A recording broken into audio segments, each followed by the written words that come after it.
I have great pleasure in welcoming His Excellency Narendra Modi, Prime Minister of the Republic of India. I invite him to address the General Assembly. नमस्कार साथियों. Good morning, friends. His Excellency Abdulla Shahid जी, His Excellency Mr. Abdullah आपको Shahid. अध्यक्ष पद संभालने की First of all, I would like to हार्दिक बधाई. warmly congratulate you on आपका अध्यक्ष assuming बनना the office of President of the सभी विकासशील UNGA. देशों Your becoming President और is a विशेषकर matter of pride for all developing small countries island developing and states के in लिए particular for small island गौरव की developing बात है. states. अध्यक्ष महोदय, Mr. President, गत 1.5 वर्ष से for the last 1.5 years, पूरा विश्व the world 100 has साल में been आई grappling सबसे with बड़ी the worst pandemic महामारी का it has सामना seen कर in 100 years. ऐसी भयंकर महामारी में I pay tribute जीवन to गंवाने all वाले those who have lost their lives सभी लोगों in को the deadly corona मैं pandemic, श्रद्धांजलि देता हूं और and परिवारों I के साथ express my condolences संवेदनाएं व्यक्त to करता their families. अध्यक्ष महोदय, Mr. President, मैं उस देश का I प्रतिनिधित्व कर रहा represent हूं a country जिसे that mother is of democracy का proud to be Gaurav known हासिल. as the mother of democracy. लोकतंत्र की हमारी We have हजारों had वर्षों की a महान great परंपरा रही. tradition of democracy that goes back thousands of इस years. 15 अगस्त को On 15th of भारत ने August this year, अपनी आजादी के India entered 75वें the साल में प्रवेश 75th किया. year of its independence. हमारी विविधता Our diversity हमारे सशक्त लोकतंत्र is की the पहचान है. identity of our strong एक ऐसा democracy. देश It is a country जिसमें that has दर्जनों भाषाएं dozens हैं, of languages, सैकड़ों बोलियां हैं, hundreds of dialects, अलग अलग रहन सहन different खान पान. lifestyles and cuisines. ये vibrant This is democracy the का best बेहतरीन example of a उदाहरण है. vibrant democracy. ये भारत के लोकतंत्र की ताकत है. The strength of our एक democracy छोटा बच्चा is demonstrated जो by the कभी fact that a little एक रेलवे boy स्टेशन who के at टी one स्टॉल पर time used to help अपने his पिता father की मदद at करता his tea था, stall at the railway आज station is today चौथी बार addressing भारत the के United प्रधानमंत्री के Nations तौर पर General Assembly for the fourth time UNGA को as संबोधित Prime कर रहा Minister है. of India.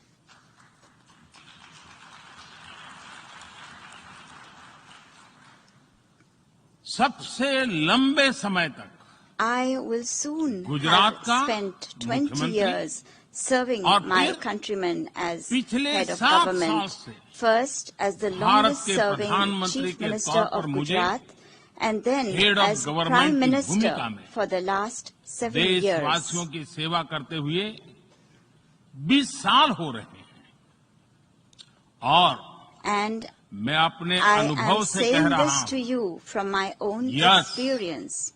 Yes, democracy can deliver. democracy can deliver. Yes, Yes, democracy has democracy deliver. has delivered. अध्यक्ष महोदय, Mr. President, एकात्म मानव दर्शन today के is प्रणेता the birth anniversary Pandit of Deendayal Pandit Upadhyay ji की आज Deen जन्म Dayal जयंती है. Upadhyay, the proponent of Ekatma Manav Darshan. एकात्म मानव दर्शन यानी Ekatma Manav Darshan integral means humanism, integral humanism, अर्थात or स्व से the development समष्टि journey तक undertaken विकास together, और the विस्तार की expansion सहयात्रा. from the self to the universe, expansion of the self, expansion of the self, moving from moving individual to from the the society, individual to society, the nation to the nation, and entire and to humanity. entire humanity. और ये चिंतन And this philosophy Antyodaya को is समर्पित है. dedicated to Antyodaya. Antyodaya को आज की परिभाषा The में modern day where definition no one of is left behind कहा Antyodaya जाता है. is where no one is left इसी भावना behind. के साथ It is with this principle आज in mind that India integrated, today is moving equitable forward on the path of development की राह पर आगे बढ़ integrated, रहा है. equitable development. Vikas Our priority is सर्वसमावेशी हो, that development should be all-inclusive, सर्वस्पर्शी हो, all-pervasive, सर्वव्यापी हो, universal, सर्वपोषक and हो। one that nurtures all. यही हमारी प्राथमिकता है। बीते 7 वर्षों में During the last 7 years, Bharat में India has 43 brought crore over से ज्यादा लोगों को 430 million people बैंकिंग who व्यवस्था were से जोड़ा previously गया है, unbanked into जो the अब banking तक system. इससे वंचित थे। आज Today, 36 over करोड़ से अधिक ऐसे लोगों को भी 360 million people बीमा सुरक्षा who कवच मिला है, earlier could not पहले even imagine इस बारे में this सोच was भी नहीं possible, now have insurance 50 coverage as crore से security. ज्यादा लोगों को By giving over 500 मुफ्त इलाज million की people सुविधा देकर the facility of free Bharat ने treatment in hospitals, उन्हें quality India health has service से given them जोड़ा। access to quality health Bharat ने services. 3 करोड़ तक By के घर building बनाकर 30 million बेघर, proper homes, यानी India has made होमलेस परिवारों को homeless families होम ओनर्स बनाया। homeowners.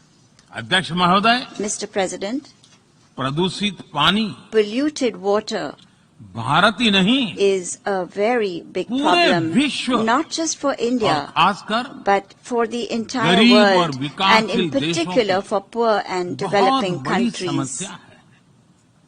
भारत में इस चुनौती से निपटने के लिए In order to address this हम challenge 17 in करोड़ से India, अधिक घरों we तक are carrying out a very big pipe से campaign to ensure साफ that पानी piped पहुंचाने का clean बहुत water बड़ा अभियान reaches चला रहे हैं। over 170 million विश्व homes. की बड़ी-बड़ी संस्थाओं ने Reputed institutions of the ये world माना है have कि said किसी भी देश के विकास के लिए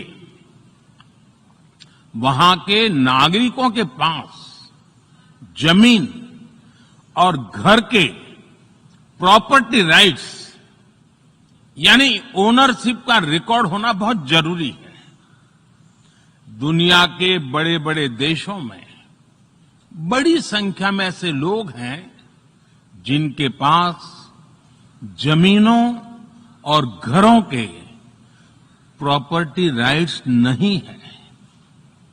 आज हम भारत के 6 लाख से अधिक गांवों में ड्रोन से मैपिंग कराकर करोड़ों लोगों को उनके घर और जमीन का डिजिटल रिकॉर्ड देने में जुटे हैं। ये डिजिटल रिकॉर्ड प्रॉपर्टी पर विवाद कम करने के साथ ही access to credit, bank loan तक लोगों की पहुंच बढ़ा रहा है। अध्यक्ष महोदय, आज विश्व का हर 6ठा व्यक्ति भारतीय है। जब भारतीयों की प्रगति होती है तो विश्व के विकास को भी गति मिलती है। When India grows, the world grows. When India reforms, the world transforms. Bharat में हो रहे साइंस और टेक्नोलॉजी आधारित इनोवेशंस विश्व की बहुत मदद कर सकते हैं। हमारे टेक सॉल्यूशंस का स्केल और उनकी कम लागत दोनों अतुलनीय है। हमारे यूनिफाइड पेमेंट इंटरफेस यूपीआई आज भारत में हर महीने 350 करोड़ से ज्यादा ट्रांजैक्शन हो रहे हैं।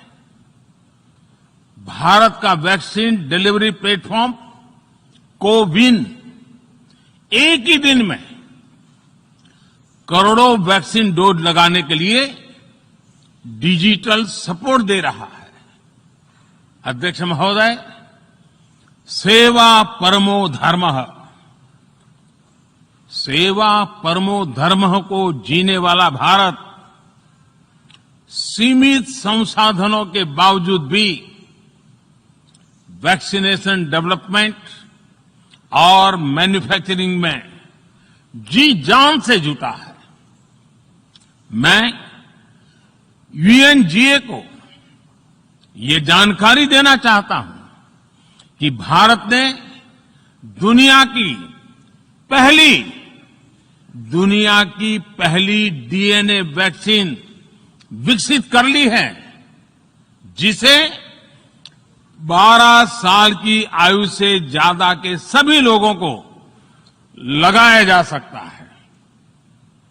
एक और mRNA वैक्सीन अपने डेवलपमेंट के आखिरी चरण में है। भारत के वैज्ञानिक कोरोना की एक नेजल वैक्सीन के निर्माण में भी जुटे हैं। मानवता के प्रति अपने दायित्व को समझते हुए भारत ने एक बार फिर दुनिया के जरूरतमंदों को वैक्सीन देनी शुरू कर दी है।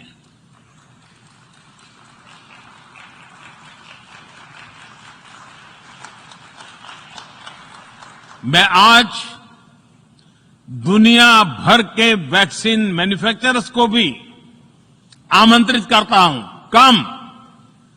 कम मेक वैक्सीन इन इंडिया। अध्यक्ष महोदय, आज हम सब जानते हैं कि मानव जीवन में टेक्नोलॉजी का कितना महत्व है, लेकिन बदलते हुए विश्व में टेक्नोलॉजी विथ डेमोक्रेटिक वैल्यूज, ये सुनिश्चित करना भी आवश्यक है। भारतीय मूल के डॉक्टर्स, इनोवेटर्स, इंजीनियर्स, मैनेजर्स किसी भी देश में रहें, हमारे लोकतांत्रिक मूल्य उन्हें मानवता की सेवा में जुटे रहने की प्रेरणा देते रहते हैं। और ये हमने इस कोरोना काल में भी देखा है। अध्यक्ष महोदय, कोरोना महामारी ने विश्व को ये भी सबक दिया है कि वैश्विक अर्थव्यवस्था को अब और अधिक डाइवर्सिफाई किया जाए। इसके लिए ग्लोबल वैल्यू चेन्स का विस्तार आवश्यक है।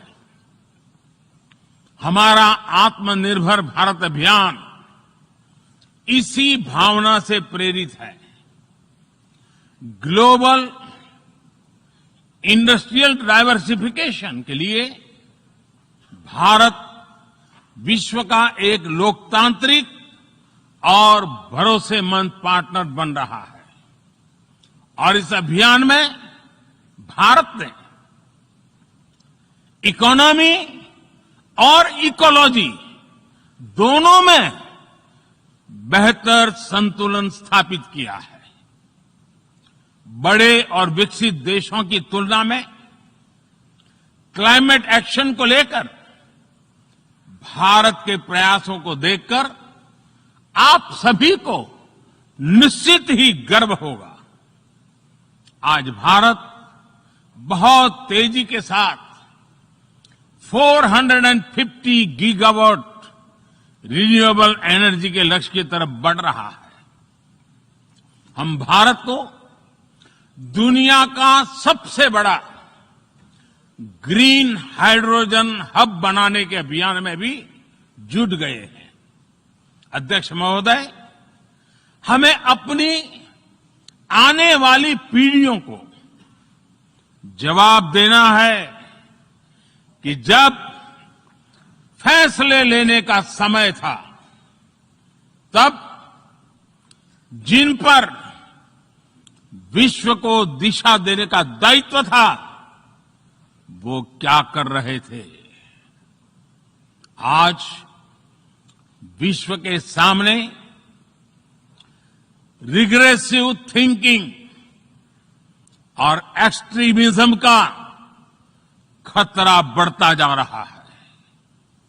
इन परिस्थितियों में पूरे विश्व को साइंस बेस्ड, रेशनल और प्रोग्रेसिव थिंकिंग को विकास का आधार बनाना ही होगा। साइंस बेस्ड अप्रोच को मजबूत करने के लिए भारत एक्सपीरियंस बेस्ड लर्निंग को बढ़ावा दे रहा है। हमारे यहां स्कूलों में हजारों अटल टिंकरिंग लैब्स खोली गई हैं, इंक्यूबेटर्स बने हैं और एक मजबूत स्टार्टअप इकोसिस्टम विकसित हुआ है। अपनी आजादी के 75 वर्ष के उपलक्ष्य में जब हम आजादी का अमृत महोत्सव मना रहे हैं, भारत 75 ऐसे सैटेलाइट्स को अंतरिक्ष में भेजने वाला है जो भारतीय विद्यार्थी स्कूल कॉलेजों में बना रहे हैं। अध्यक्ष जी, दूसरी ओर रिग्रेसिव थिंकिंग के साथ जो देश आतंकवाद का पॉलिटिकल टूल के रूप में इस्तेमाल कर रहे हैं, उन्हें ये समझना होगा कि आतंकवाद उनके लिए भी उतना ही बड़ा खतरा है। ये सुनिश्चित किया जाना बहुत जरूरी है कि अफगानिस्तान की धरती का इस्तेमाल आतंकवाद फैलाने और आतंकी हमलों के लिए न हो। हमें इस बात के